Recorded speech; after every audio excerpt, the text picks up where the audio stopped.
Hello everyone, my name is John and I'm the science educator here at Children's Museum Houston, and we are in our junction hall today to learn how to make something called a thaumatrope.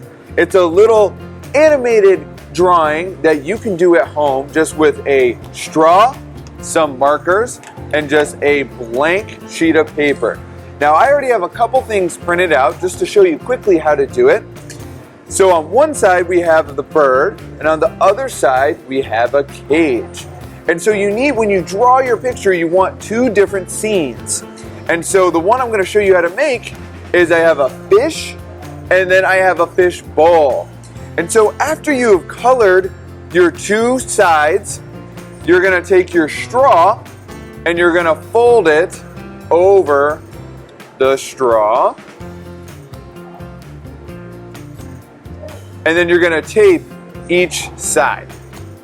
Now once you've taped all of the sides, this way it won't fall off as you're spinning it, and you take your hands in between your straw and rotate it back and forth, and it looks like the fish is swimming in the bowl.